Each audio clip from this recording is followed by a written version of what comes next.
Just a reminder before today's programme, the previous instalment of AMTV Radio is available, with our special guest, Who Chaser. Please consider supporting us on Patreon. Your support helps keep AMTV running and the programmes you enjoy coming to your screens. For more information, visit patreon.com/Adam Martyn AMTV. And now, on AMTV, time for the latest AMTV Radio featuring our special guest, the Doctor Who Guide.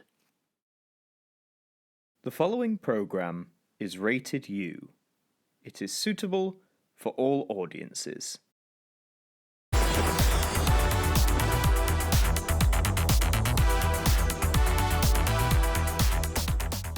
Hello everyone and welcome to AMTV Radio. This is the podcast where I'm joined by a very special guest each time and we just wax lyrical about, well, whatever we want, quite frankly. And for today our special guest is someone from the Whoniverse. I am joined today by the wonderful Doctor Who Guide. How are you doing, sir? I'm doing well, glad to be here. Good, thank you. Pleasure to have you. The first question I've been asking all my guests so far, just because as it's the year 2020 and pretty much inescapable at this point, this certain little pandemic that's been happening, how has that been for you, if you don't mind me asking? Has it been a big shift, or has it just been, how's it been?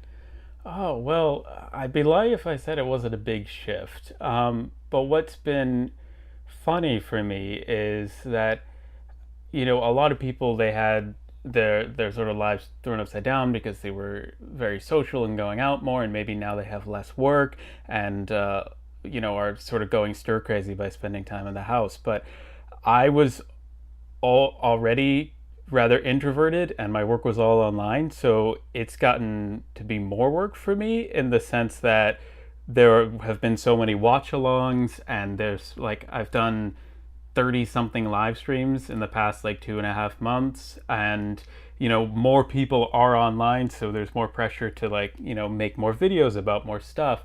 So it's kind of gotten busier, and I think I'm handling it well, but I think I was already kind of just on a base level kind of stir crazy anyway. I sort of bring that normal craziness. But yeah, it's been really kind of weird to sort of go out of the house on an occasion. Like a dump run feels like you're taking a vacation. It's just, you're like, oh, this is what the outside world looks like. So I think I'm sort of trying not to get lost in the Doctor Who online world and sort of remember that there's an outside of them. So I take a walk every night, and that helps. No, that sounds good.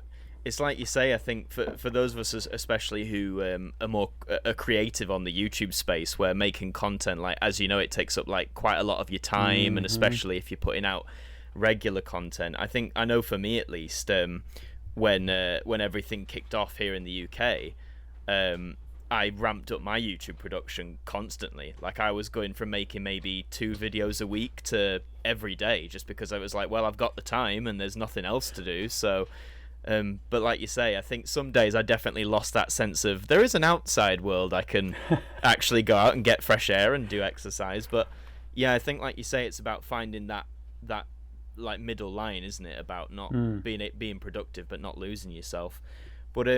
But in the Doctor Who world, of course, you are the Doctor Who Guide. You give people really informative videos about collecting, and as you're saying, you've been doing your watch-alongs as well.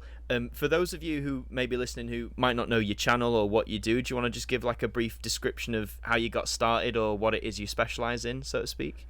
Yeah, sure thing. So my channel is all about building a community of fans who love Doctor Who are all about helping each other grow their knowledge collection and connection. And that's sort of been the motto. And I set out to sort of be the Doctor Who Guide, but what I've discovered is that the community itself has been just so amazing at helping me grow my knowledge collection and connection that they've sort of become the Doctor Who Guide, and they're fact checking me in many cases. So I make videos every week. A lot of them are about collecting Doctor Who. That's a big part of what I do. So you'll see unboxings and collection updates, and I like to spread awareness about what an American US Region 1 collection looks like, and we do videos all about Doctor Who. So if you like that, feel free to stop on by.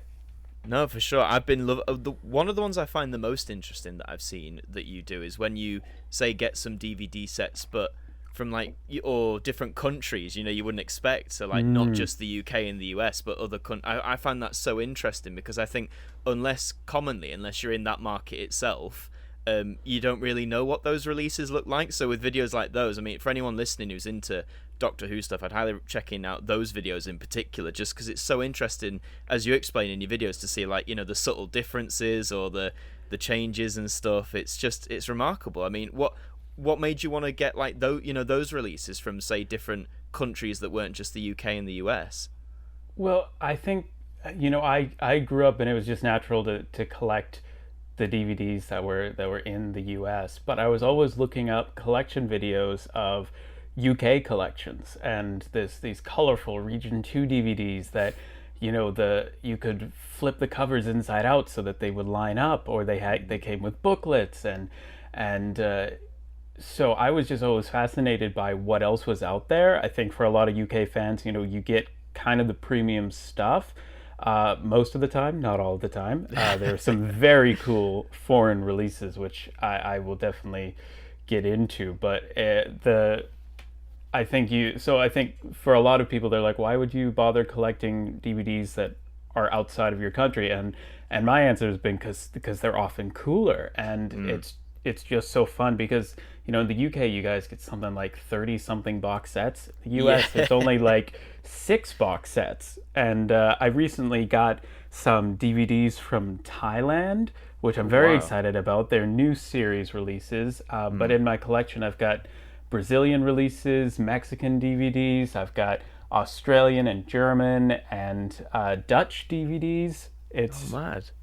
There's a ton of them out there. There's a really cool French release of all of the first 11 series of New Doctor Who, and it comes in this beautiful like purple box. It's just amazing.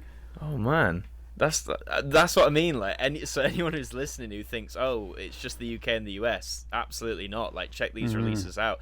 I remember seeing one. I can't remember if it was in Doctor Who magazine or it might have just been floating around online. I think it was a German release of the whole Sylvester McCoy era, I think. Am I right? Oh my gosh, yes. If you've ever seen one of those coffee table book box sets, that's what I call them, because I think the Doctor Who Regeneration collection and the David Tennant years, in the US we got the Peter Capaldi years. They're books that have slots for the DVDs to go into, and they've got beautiful pictures, and you open them up. In Germany, they released all of the 7th Doctor episodes in this beautiful coffee table book box set, and it's something like, I think I checked yesterday actually, and it's like 170 to 200 euros, and I'm like, oh my god, I want it so bad though. It looks amazing. So. I know. I remember whenever it was, I read it. I was like, my god, just owning the whole McCoy era on one set would just owning any Doctor on one set would be incredible. Although, I mean, I guess what we're getting now in the UK and the US is obviously these Blu-ray collection sets, and they've been quite, I would say, from my perspective, they've been quite controversial. Like, I love them. Like, I was hesitant at first, but I've been getting them now on each release. But I guess the controversy lies in obviously the very limited number, and then the scalpers get them and sell them for like 50 times the price or whatever it is. Oh my gosh, so, yeah. I mean, it was that first Tom Baker one, wasn't it? Season 12. Like, my God, that... I remember before they did the re-release, I mean, I was looking on eBay constantly, and it was like £250, £400. Right. Someone trying to sell it for £900, and I'm like, what? Why? Like, why are you doing this? But I guess it's the same in any market. But I can't remember. Because I was watching some of your videos today again, just to refresh my memory for this video. And I can't remember. Have you got both the UK and US sets of the collection, or did you just get one of them? I have, so for the UK, I have season 10, the re-release of season 12, season 18, 19, and 23. Nice. So 5 out of the 7, I believe. Yeah. And I've been collecting all the US sets as they come out, but I don't have the latest Tom Baker set. I still need to track that down. And I've been lucky. I've had 3 of those sets were sent to me. And I got the season 19 and season 18 set for a combined £65. Oh my God, you're so lucky. Right? There was a little cut in the J card of the season 19 set, but I was like, I don't care at this point. 65 for both. And the seller was very nice and a very reasonable price. They knew of my channel, but unfortunately that didn't get me a discount. But that's okay. It was already a good price. Trying to flesh out them YouTube perks. Be like, yeah, you know, my channel, you're going to cut me. But on £65 for not one, but two of those sets, I mean, you did well. You did really well there. But Facebook Marketplace, I'm telling you. Yeah, I've gotten some stuff from there. Like, I think when they first introduced that feature, I was a bit like, oh, they're just trying to be like eBay. It's, you know, it's not going to be very good. But you're right. The amount of stuff you get for dirt cheap because some like grandmas found it in a, you know, old and new. But I'd be interested to know as well, as an American Whovian, obviously in America for the collection sets, instead of being labeled as season 12, it's Tom Baker season 1. As an American Whovian, I guess, A, do you know why they did that? And B, do you prefer the way the UK one does it, or do you prefer the US one? That's a very good question. I do not know. I wish I knew why they did that. And I know that it bugs a lot of fans. And if I were to defend it, I would say that the reason I think, you know, the pro of it is that if you see in a shop Tom Baker season 1, complete season 1, then as somebody who hasn't gotten into classic Doctor Who, you're going to be likely to pick it up and say, okay, I can start here. Versus if you see season 12, you're left looking for seasons 1 to 6, or, you know, like, and those will probably be the last ones to come out. To the person who's trying to get into Doctor Who doesn't know anything, having the season number, I imagine would be quite confusing because everybody's going to be looking for season 1, and the earliest we have is season 10.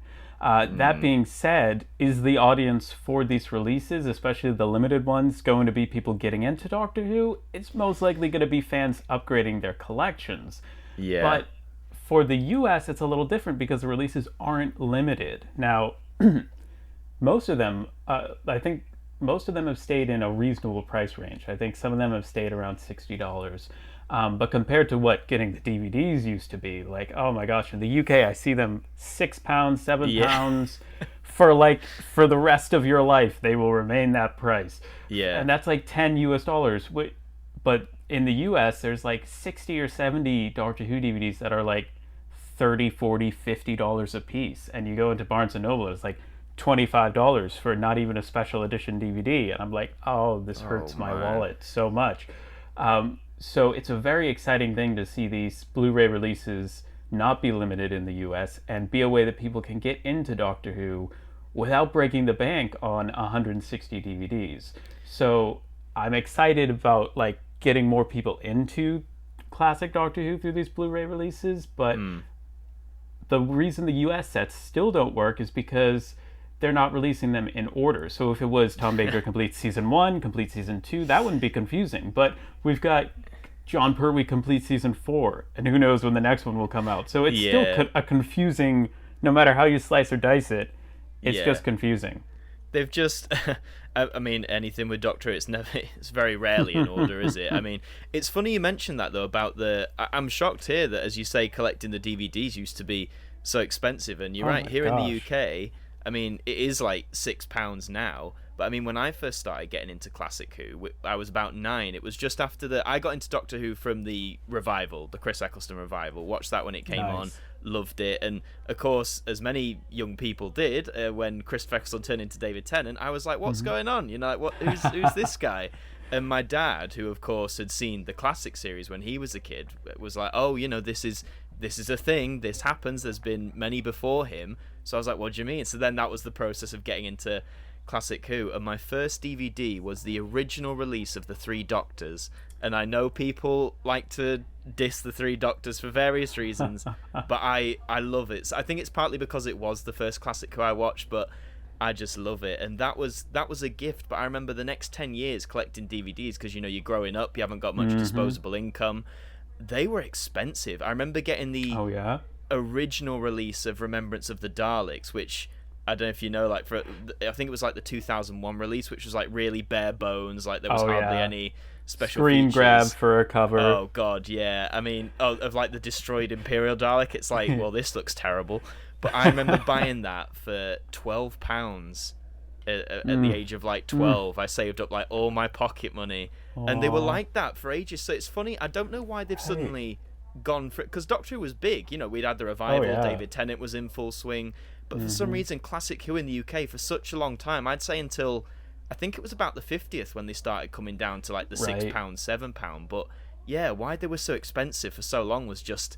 And when I finally finished my set, they're like, "Yeah, we're gonna do these Blu-rays." I'm like, "Guys, come on, guys, please." But no, I do love the Blu-ray sets, and if anything, now that I'm older, and I don't know if you find this as well, as I'm older, like, you know, I'm looking at the prospect of getting my own place and stuff, and when you want to move collections, it's much nicer to have it 25, 26 Blu-ray box sets as opposed to 150 DVDs.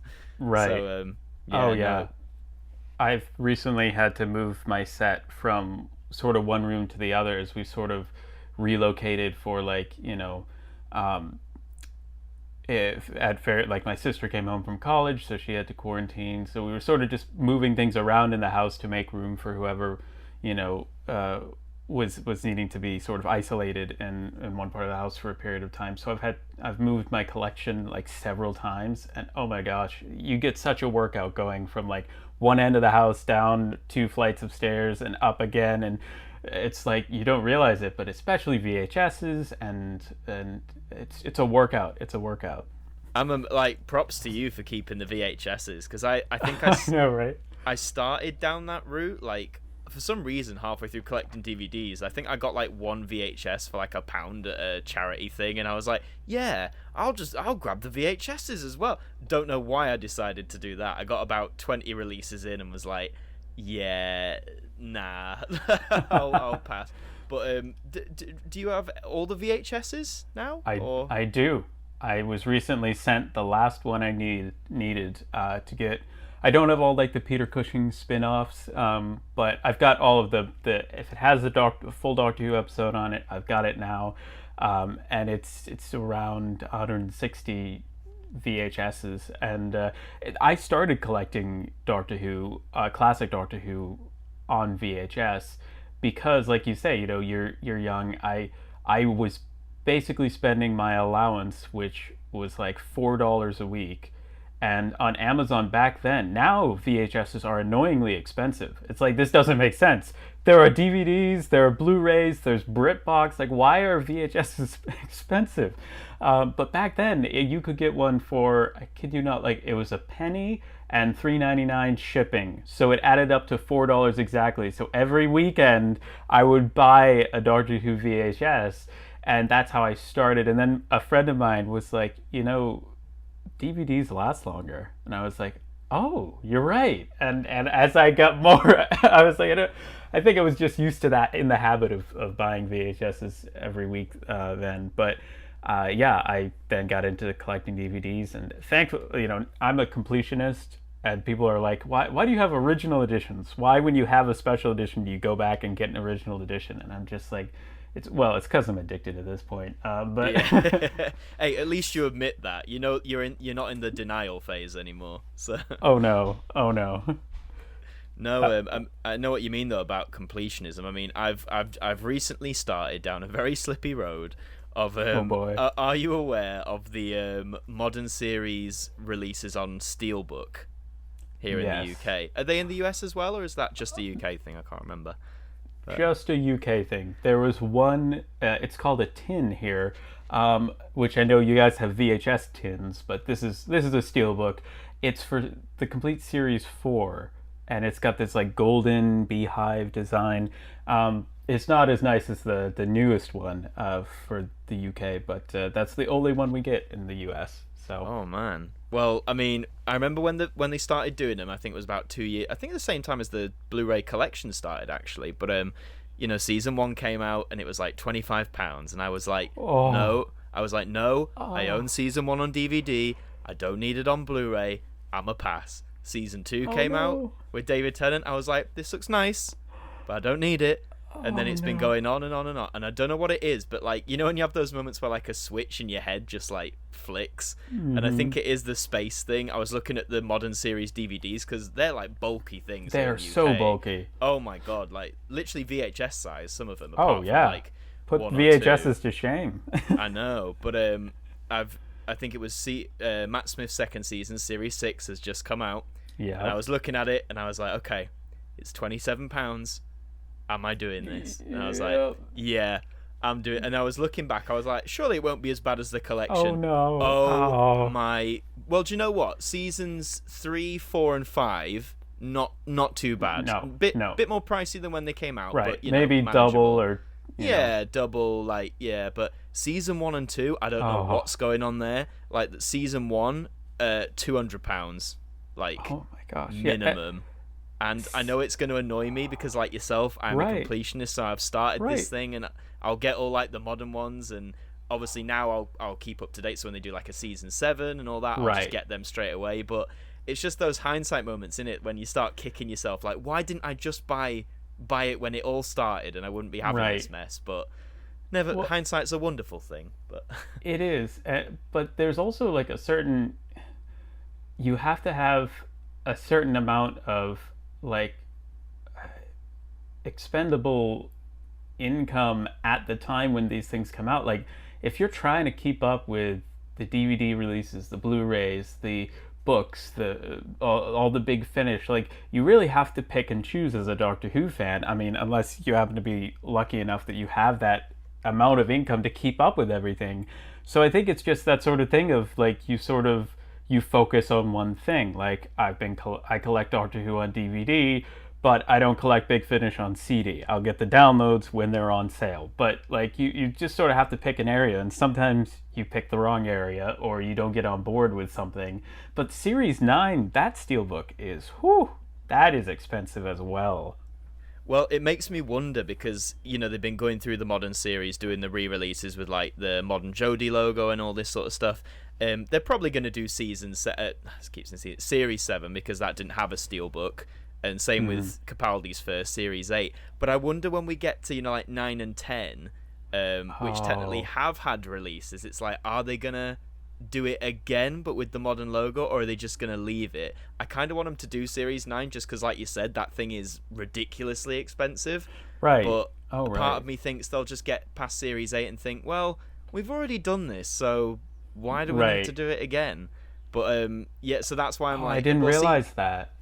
Yeah, because like Series 10, I mean, that's fairly affordable, say like between £40 to £70, so not that bad in hindsight.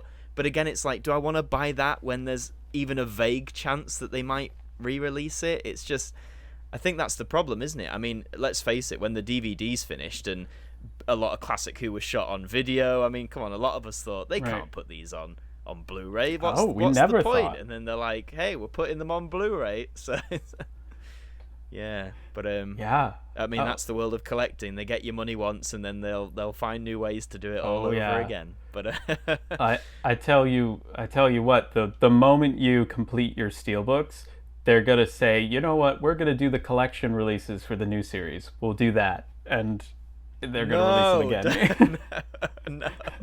I will only accept that. I will only accept collection release of the new series if they keep the numbers going. So instead of Series 1, it's got to be Season 27. That is the because think how annoying that would be. You've got your shelf, it's all nice, 1 to 26, and then it's just Series 1. But the series word is so small, you just see 1. And that would just be like, that would drive me insane. And like you say, let's face it, if they're making the collection sets, say, primarily for those of us like me and you who are collectors, we know the franchise, we know the show, just keep it the same. Just keep it the same number. Don't go back to Series 1, please. We know what you mean. Of course, in the US, it's going to be Christopher Eccleston complete Season 1, so it's a moot point. Chris Eccleston, the complete series, more just basically the full shebang. But speaking of him, what do you think about his return to the franchise? Oh my gosh, I'm so excited. And a lot of people, I think we're all hoping that this opens the door for him to return for the 60th. and so I'm just hoping that he has a really great time. And I love that we've already had Billy Piper back for Big Finish. We've got John Barrowman. We've got Noel Clarke was in Dalek Empire. Obviously Camille Koduri is so like you could bring back basically Adam, the entire series one cast. So I hope they kind of have like a reunion or some story set during that time, because yes, I do want to see like Chris Eccleston's one-off stories. And so I don't know if you've gone down the rabbit hole of trying to figure out like Doctor Who continuity timelines. I expect you have it at some point. It's such a headache, and what happens, especially with stuff with like Big Finish, is you get these sort of micro gaps in Doctor Who stories between televised stories where as the viewer, like, okay, the cast is still wearing the same outfits, they still referenced the previous story, not that much time has passed if you just watch the TV show, but then books, comics, audios, they'll take those little gaps and expand them hugely. So that scene at the end of Rose where the Ninth Doctor closes the TARDIS door and Rose has kind of said, no, I'm not going to come traveling with you, and then he opens it again just a couple seconds later. It's like, oh, by the way, did I mention this travels in time? And she's like, yes, and goes with him.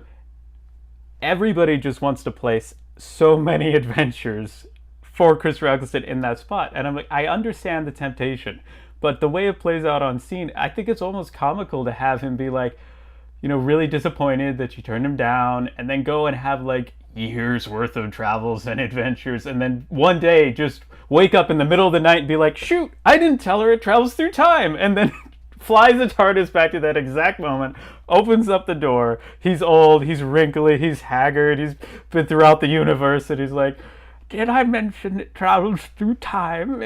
So, I'd be so down for that, to be fair. That'd be such a funny story. We need to get like the petitions going, like, please do this, like, please. No, you're right. I mean, I think in terms of returning for the 60th, I mean, we can only hope. I mean, I recently did, like a lot of us did who are Whovians here on YouTube, just a video about him coming back, my thoughts and what I thought it would mean for the franchise, etc. But I did wonder, like, because sadly the acting industry here in the UK, I don't know if it's similar in the US, but sadly, like, ageism is a big thing over here. And I know, like, because obviously when he did it, he was 41, and by 2023 he'll be 59. And I know he hasn't changed that much, like, physically or whatever. Yeah. But sadly in the UK, like, there's this whole stigma about if you're like it works both ways. Like, if you're too young or too old, that a lot of people suddenly think you can't act. So I'm not saying the BBC would shaft him, especially after how much backlash they got like the first time they did that. But it does make me, do you know what I mean? It makes me wonder. I'm like, will they pull that sort of thing out the hat? But yeah, I mean, it's always bugged me, and that's the thing where I love The Day of the Doctor as an incredible story and for what it did in celebrating the 50th, but for me, I just so much wanted to have all the surviving actors back, and to me, I don't mind. Like, I'd rather have them on screen, older, maybe put on a little bit of weight. That's fine. Like, this is meant to honor them and the impact they've made on the show. So it's just always frustrated me that sort of, I mean, I think the acting industry in general is, when you audition and you're just so like very judged on, like, you can play this type of role, you're this height, you're this, you look this age range, so it can be very tough in that regard. But it makes me so sad to think that, like, okay, you get one season of Doctor Who or 3 series of Doctor Who, and then you're just you've got to just go and retire and record Big Finish audios until you die, and then we have to like CGI you back in or use like replacement actors. And I'm like, just bring them back. They could even do roles that weren't the Doctor, like, these are amazing actors. Cover in prosthetics and just have us classic fans going, oh, that's Colin Baker playing a lizard person, or what, whatever it is. Colin Baker as a lizard person, I am down for this. There's so many good ideas. I don't know where that came from, but but I mean, they did it with Tom Baker, the whole curator thing. That's basically it. That's a case in point. We didn't care that he wasn't I mean, he could be the Doctor, who knows? But I mean, do you know what I mean? We weren't Yeah. like, oh, he's not being the fourth Doctor. It was like, oh, it's Tom Baker, and here he is. And yeah, I don't know why it's more of a thing now. I mean, you think back in the 80s, you know, you had like John Pertwee in the Five Doctors and Pat Troughton in the Two Doctors, both of whom looked very visibly older. But no one cared. And I think, as you say, I'm with you. Like, you know, if he looks a bit older or a bit, you know, more weight, whatever, it doesn't matter. Like, it's the character we're after, and they can easily write some sort of. I mean, they did it for Time Crash, didn't they? With Peter Davison, didn't they? What was it? He like grabbed his face and said, "Oh, like some displacement in the time field or something." Right, you know? some bit of techno babble to explain it away, and you know, or even I saw some incredible videos trying to explain why the first Doctors looked so different in multiple stories after he left the show. Yeah. And so it's like any bit of technobabble and we'll be fine. And to those who are listening who are going, but wait, the 5th, 6th, and 7th Doctor were in Day of the Doctor. They were under the cloth in from the Five-ish Doctors reboot.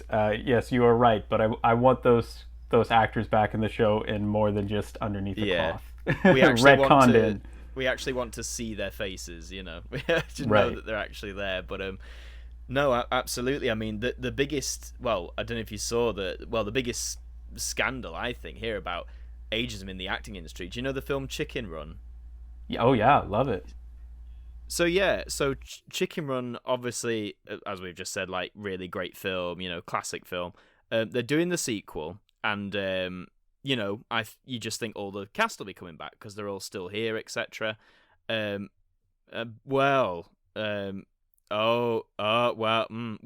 first of all, Mel Gibson's not coming back as Rocky, which part of me partly anticipated, because since the original he'd said some debatable things, and obviously it's 2020, so if you said a bad thing, you can't do anything. But the woman, and it's really bad, I can't remember her name, but the woman who voiced the main chicken, Ginger, they're not having her back. And you know why? She was told her voice sounded too old. And she posted a video, I think it's on Twitter or somewhere, she posted a video of her recording her original, like, you know, lines from the first film, and she's showing herself doing it, and she sounds exactly the same. And and that's what I mean. It's just this hideous example, particularly in the UK, of this notion that if you cross a certain age, or if you're not a certain age yet, like you're clearly not good enough or not eligible. I think it's horrible. It really should be about the talent, you know, and the ability. But yeah, so now I'm even less looking forward to this sequel, because I'm like, well, if you're recasting the two leads, it's like, you know, what's the point? Yeah. My brother and I would quote that movie so often. It's just so great. But also it's like, okay, so we'll suspend our I don't understand it, but I could more easily comprehend the sort of ageism when it's visual, but when it's in a voice, it's like, come on. And it's also like, I mean, we've already accepted that these are talking chickens. Like, exactly. Do any of us really know what an older talking chicken sounds like? You know. Yeah, and I just think in terms of what they're going to do as an alternative, they can't win, because if the replacements do their own voice, which is, you know, valid, you want to put your own stamp on it, but these characters are so like ingrained in our subconscious that if they don't sound like they did, we'll be like, well, that's incorrect. But then if they try and sound like the original actors, we'll be like, oh, well, they're just doing a bad impression. So I feel they've boxed themselves in a corner. But, you know, we'll see whenever it comes out. But yeah, I just think, you know, as we're saying, it's just a horrible thing that exists in the acting industry. And I do hope now that basically, well, here in the UK at the minute, the acting industry is dead because of, you know, a certain pandemic. I do hope we use this opportunity as like a springboard to shift things around, I suppose. But just bringing it back to Doctor Who, I'm surprised I haven't asked you this already, but of course the most recent transmitted season, of course, was Series 12 with Jodie Whittaker. And just fan to fan, be as honest as you like, what were your thoughts on Series 12?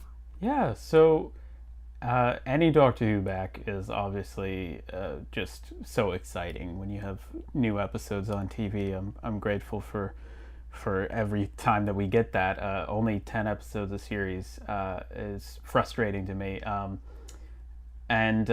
So I really enjoyed a particular few episodes. I thought Spyfall was a really fun and engaging way to start off the series. I really think having Sacha Dhawan as the master is a stroke of genius that is helping to reignite interest in the show, and I just think that's a brilliant casting choice. He's such a good actor. I recently watched him again in An Adventure in Space and Time, and it's just, his range is just incredible.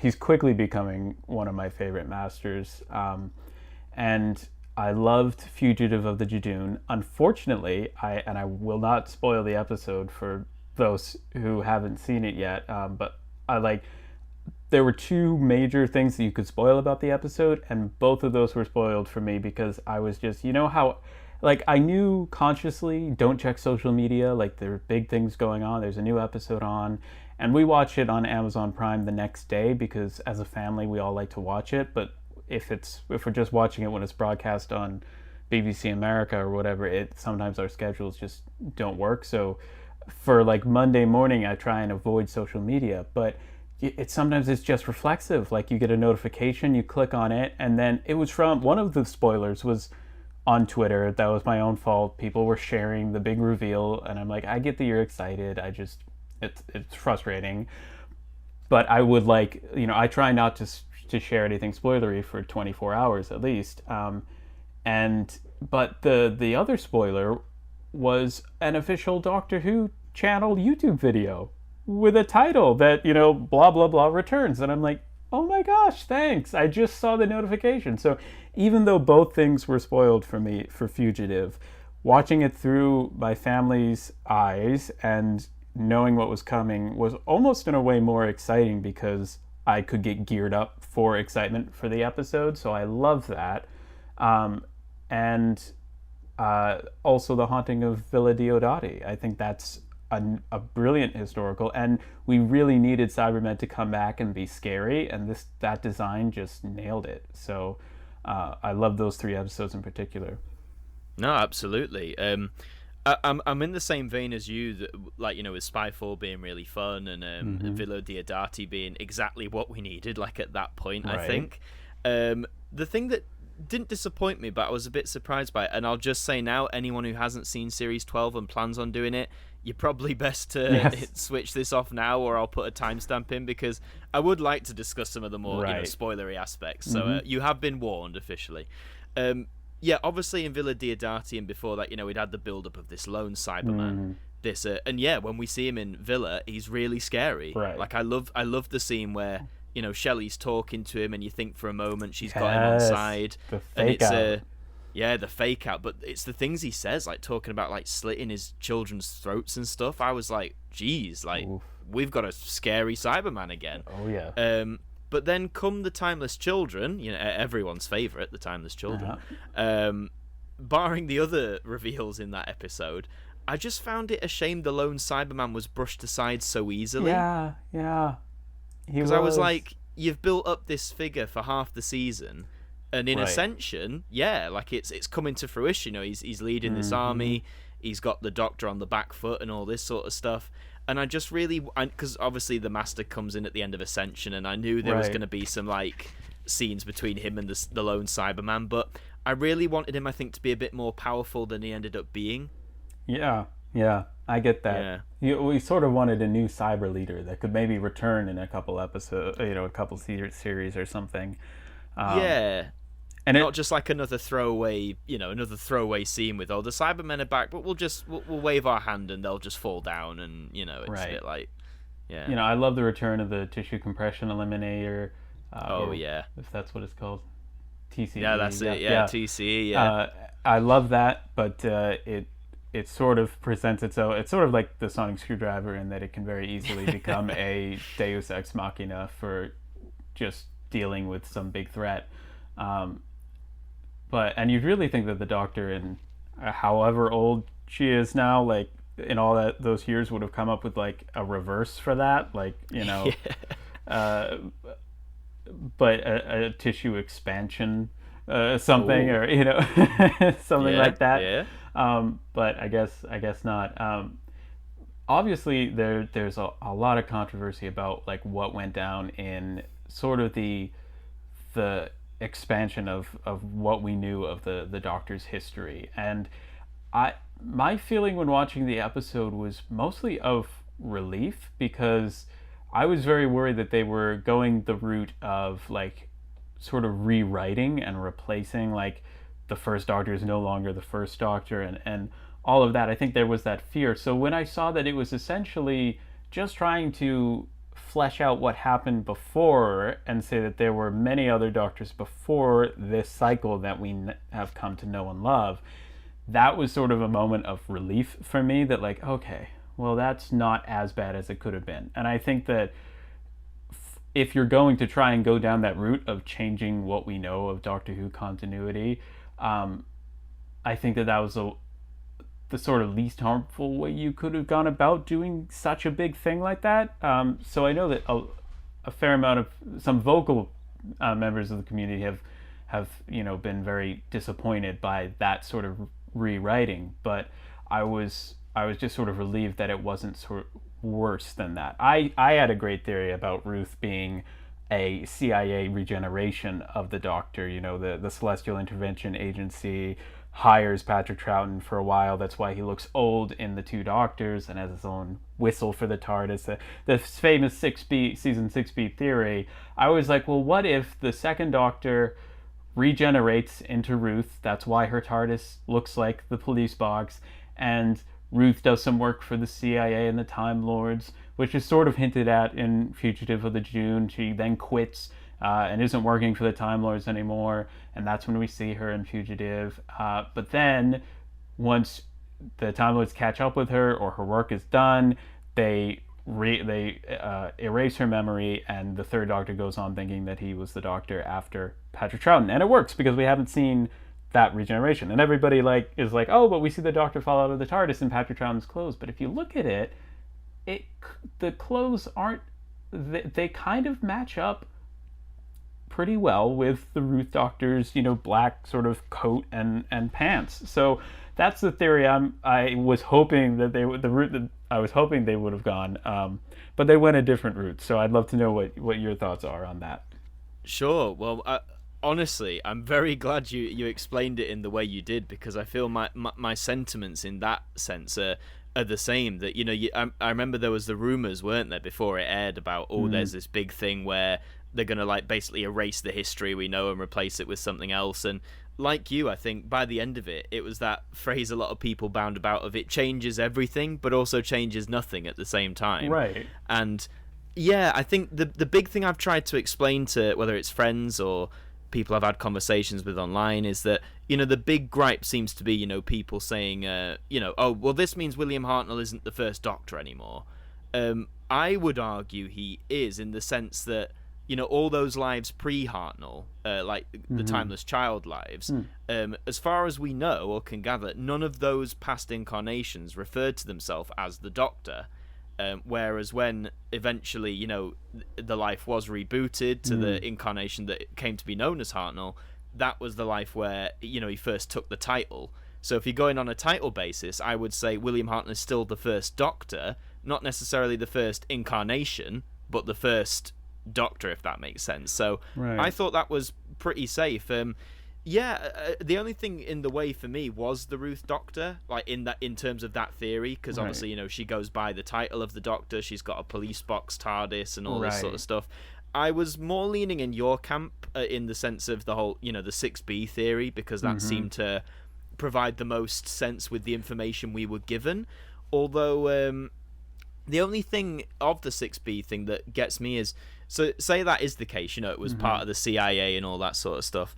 But when she regenerates, does that officially count into the Doctor's original regeneration cycle, so to speak? So here's also, that's a good point. And I did a theory video about this that I was very lucky. It got a lot of views because it was, sort of a trending topic at the time. So I've had an opportunity to think a lot about this theory. So first off, if we know that the Time Lords can give an entire regeneration cycle,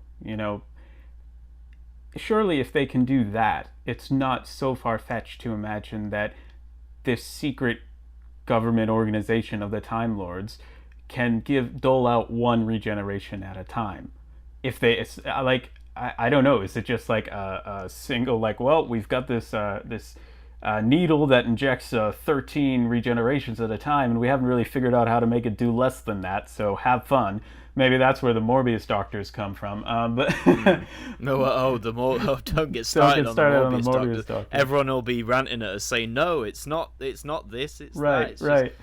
Just, no. So either the CIA is powerful enough to give one regeneration, which I don't think is that hard of a pill to swallow, or we simply sort of retcon out that double Tenant regeneration, which never sat well with me, because the poor second Tenant Doctor didn't. I mean, we'll see more Time Lord Victorious. I'm glad they're fleshing out his time, but before Time Lord Victorious, he had like a very short tenure as the Doctor before regenerating again. Like, it's no wonder his last words were, "I don't want to go." And some people have been like, "Oh, I don't like David Tennant's Doctor because he's kind of pompous and he's been around for forever," and then he's like, "Oh, I don't want to go." I'm like, well, think about it that way. Like, he had just the specials, so of course he was frustrated that he had to get in, take a lethal dose of radiation. He'd only had 4 adventures, or what I mean. No, I must admit, I'd never thought about it in that sense. I would rather like retcon, because that was sort of leading up to the 50th anniversary. Like, if we really want to be frustrated about not being able to call doctors by their regular names, then I think we should have been a lot more outraged at the War Doctor being a thing, because. And so when I hear these frustrations, it's like, I understand it on one level, but you're kind of complaining more about this problem when we're inserting in a new woman as the Doctor than you were when we inserted in the War Doctor. And that was kind of because we could name him the War Doctor, but technically the 9th Doctor is the 10th Doctor, and the 10th Doctor is the 11th and 12th Doctor, and the 11th Doctor is the 13th Doctor. So if you've just accepted all of that for the past 7 years with Day of the Doctor, and you don't mind those being messed up, I guess now because the classic series is being threatened, that would bother more fans. But I've just always been like, we know who we're talking about. Nobody's like, oh, I'm sorry, when you say the 9th Doctor, are you really talking about the War Doctor? It's like, no, I'm talking about Christopher Eccleston. That's all those names really are. He's always, like, in the universe just known as the Doctor, and that's we've existed with the Master. Like, who the heck knows? I have a 5-part series on my channel trying to figure out the regenerations of the Master.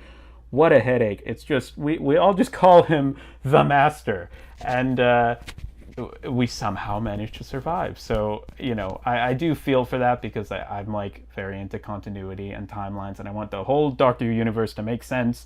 But the reason it survives is because new writers take over and can freshen up the show, and often do. I wonder if there's like a BBC brief of like, you have to forget about the previous continuity of the past like 5 years.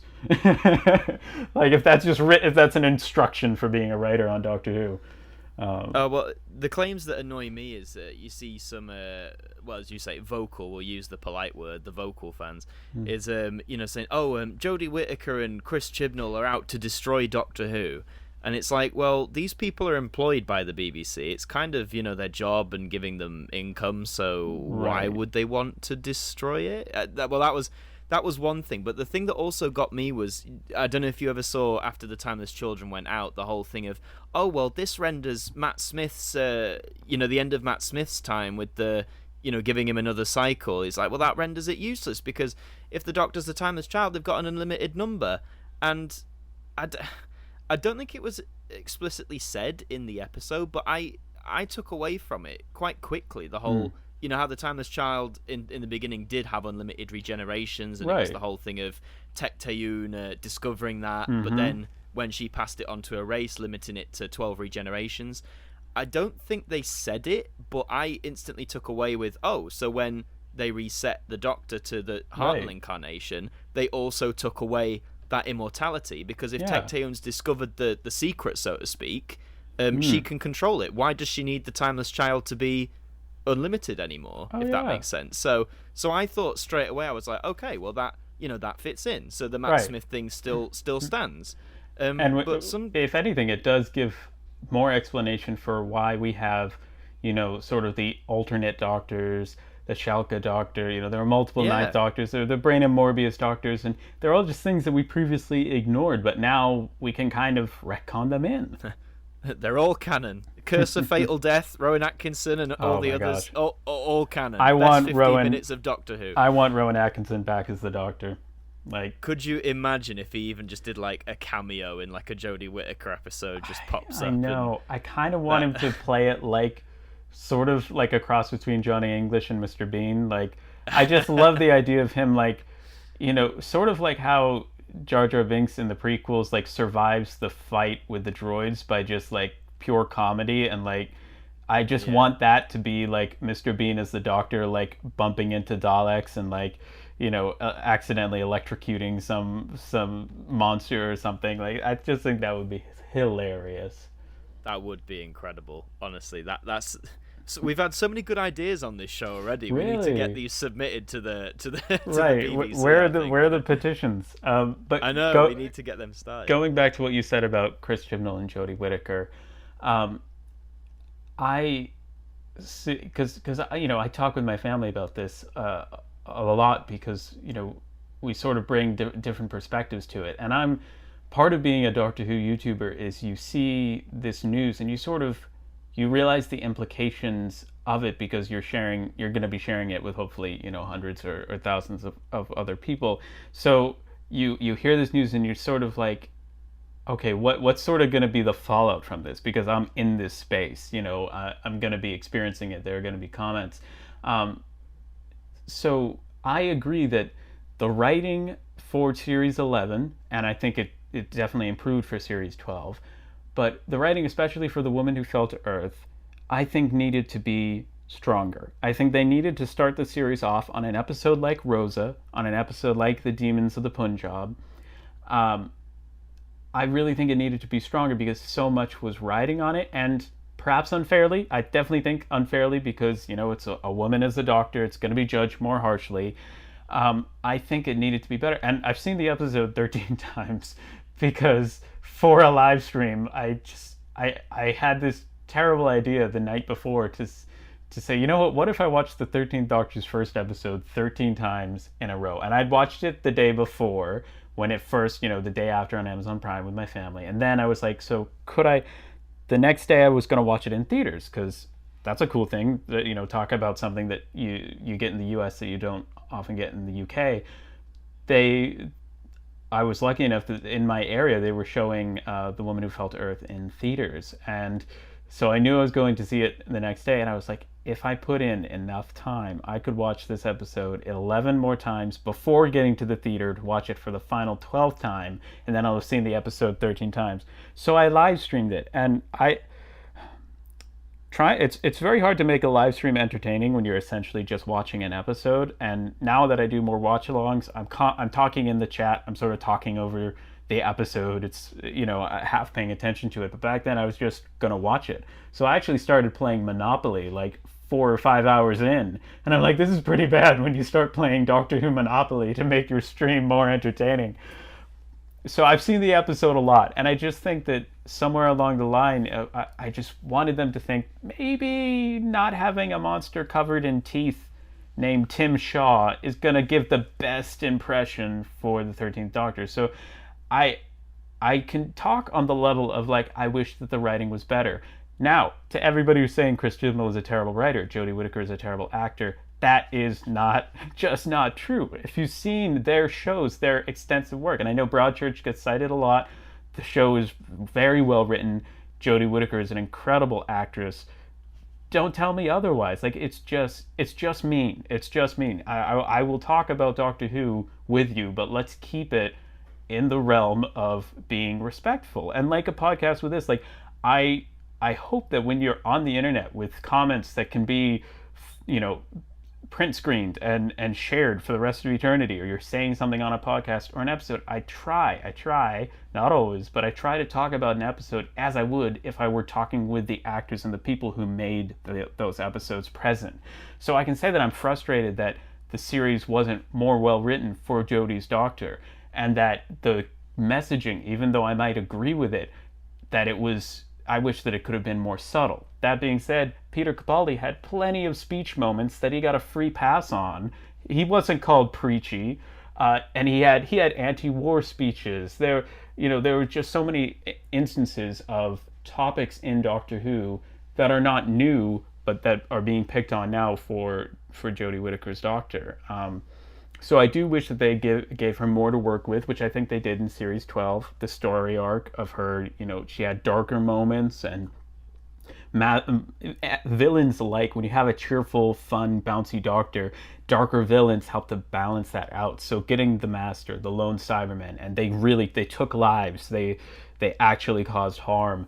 That gives a really nice contrast to a Doctor, and making them sadder, or I think that was a really good move. So I'm just hoping that they step up the writing for the sake of the show. No, I agree. I mean, that whole contrast you say about, that you have these powerful villains like the Master and the Cybermen who are taking lives and actively making this bright and cheerful Doctor a lot more down and like provoking her almost. I like that in the sense, a lot of people say, oh, Jodie's Doctor, she's too bouncy, she's too fun, she's too this and that. I don't know what it is.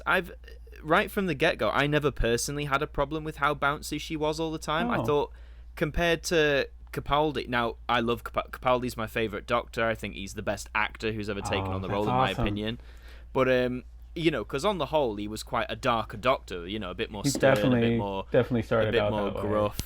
Yeah, and I know they smoothed him out as it went on, but I'd say on the whole, he was still very rough around the edges in terms of his spiky persona. And I don't know, just to come in with this really bouncy, full of loving life, for me at least, I really enjoyed it. I just love seeing that like lust for life and her enthusiasm. And like you say, in this season, Series 12, where these horrible things are happening, and seeing her get more on edge and more provoked when she's trying so hard not to let it get to her, because she's experienced lifetimes of this before, of course. I think that creates a powerful dynamic almost. Like when isn't it the bit in Villa Diodati when after when she gives the speech to her companions, and she's really impassionate about it, and I believe her, because, and some people say, oh, it came out of nowhere because her Doctor's not been like this before.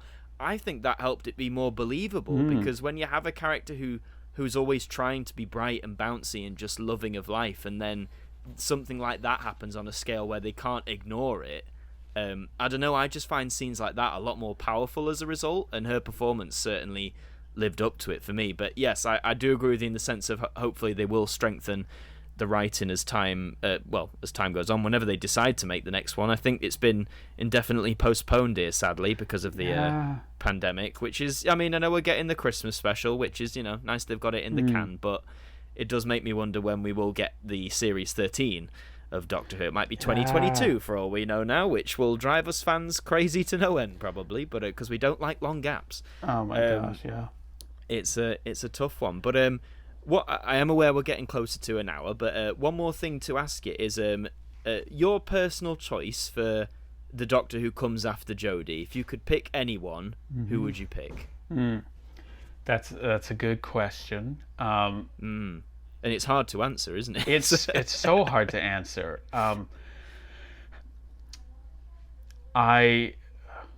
I mean, I'm assuming I can't say like Paul McGann, or an actor who has been the Doctor before. But if you want to say Paul McGann, feel free. Literally anyone.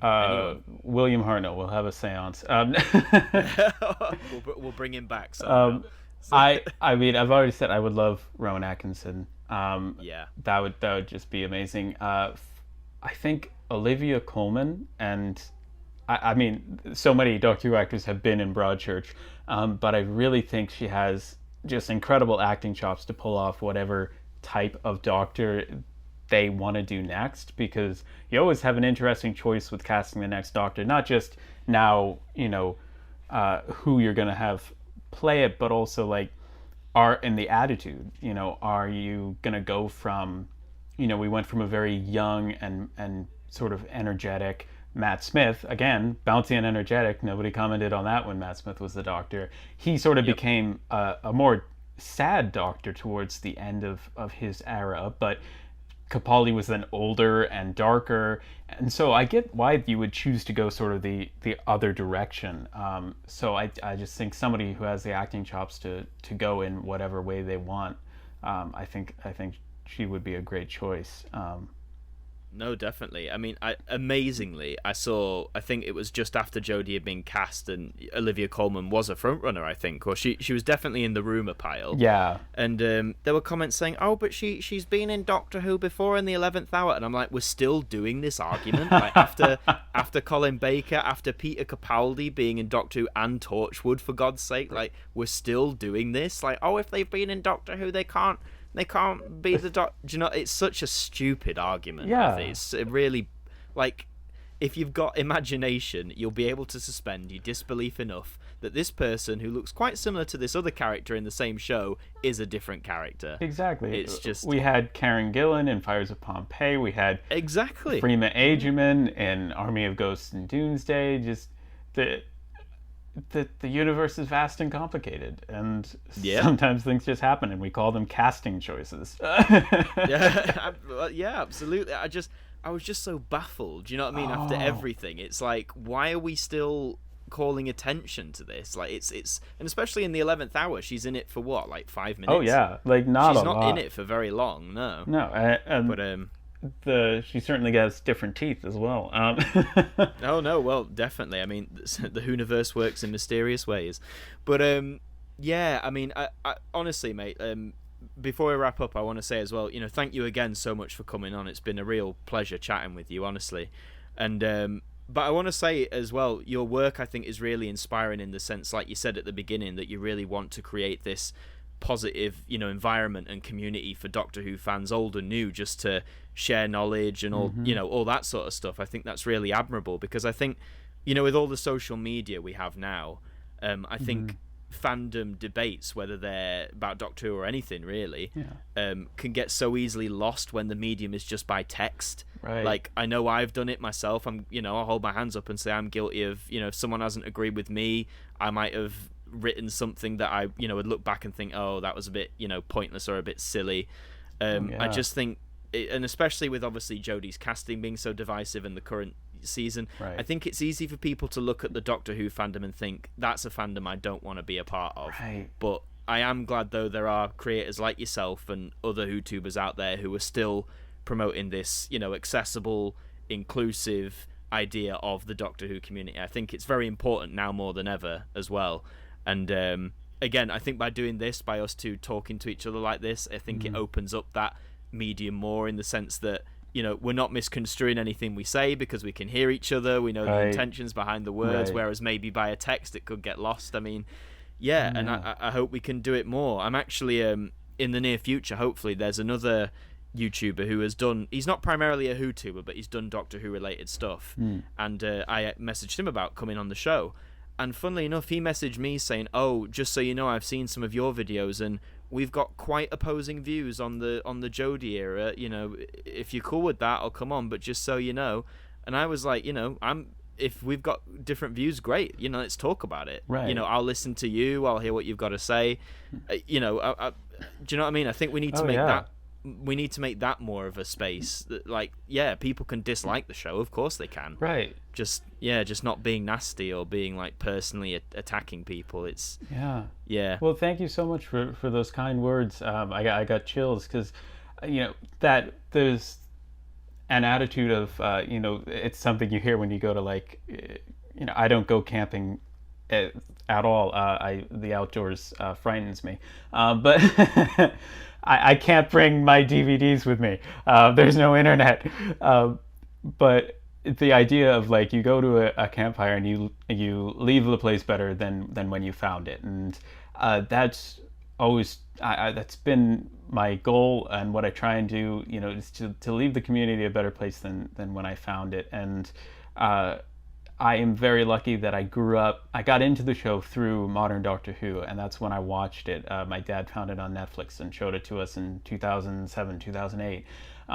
So my nostalgia is there, and I grew up with the new series, and then I found the classic series, and I fell in love with it. Not because that's what I had been raised with, not because it's older and it's better, but because I loved it, and just, you know, fell in love with it. So I consider myself very lucky to have that perspective of like, it's still all Doctor Who to me. It's just all the same show, and the wilderness years, the books, the audios, the expanded universe, like, I just love it so much. And if we can, like, you know, there are so many divides in the fandom, down to like, you know, new series or classic series, 12 different Doctors, 26 seasons, with 6 to 8 episodes per season or whatever, and it's all like, what's your favorite this, what's your favorite that, and it's like, let's have less divides, and let's find what's the same about what we like that can pull us together, whilst having honest conversations of like, yeah, like, I can love Jodie Whittaker's Doctor and go, yeah, you know, that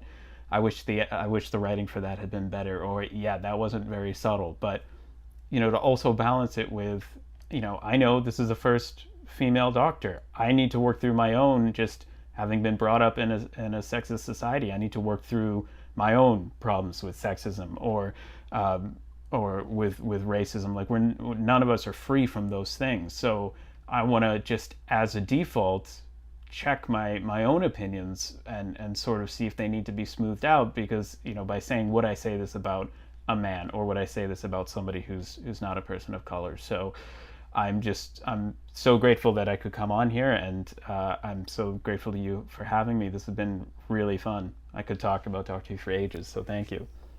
Honestly, if I was one of those YouTubers with a podcast, you know, you see the ones that are like 3 hours long, if I had the time, honestly, mate, I'd be happy to just wax lyrical with you about all things I mean, hey, maybe we'll do it again sometime. I'd love to. You know, I'd be down. But yeah, just again, like, you're absolutely right in what you say, and well, I certainly know I've left this podcast hopefully a better Whovian based on how you approach it, because, you know, as I said, I'm not perfect. I know a lot of us, I'm sure, have had fan interactions in the fandom which we look back on and go, kind of regret that a bit. I know I've done it. I know a lot of people listening have probably done it, but as you say, if we can learn anything from it, then that's the most important thing, and to stay inclusive and accessible. But no, it's been a real treat. Before you go, do you want to shout out any of your YouTube and social media for people who might be listening? Oh, thank you. Yeah, you can find me as the Doctor Who Guide on YouTube. I have a website, thedoctorwhoguide.com. You'll be able to find all my social media through there. I'm on Twitter, Instagram, Facebook. I've even done a couple of TikToks, so I'm trying to be you've hip jumped with into the kids. The TikTok realm. Yes. Yeah. So yeah, it's very all about growing your knowledge collection and connection, and that last part, the connection, is the most important part. So if you want to be part of the Who crew, you can follow me on those platforms, and definitely check out this amazing podcast, all of your social media, and you know, stay tuned for the amazing content that I'm sure is to come. Oh, thank you, man. I appreciate that. But yeah, guys, honestly, go and check out the Doctor Who Guide on all the socials, especially if you're a Whovian. Some great content that has been on and will definitely come as well, as you say. But yeah, well, the Doctor Who Guide, thank you very much for being with us today. Thank you for having me. And for all of you guys listening, we will see you next time on AMTV Radio.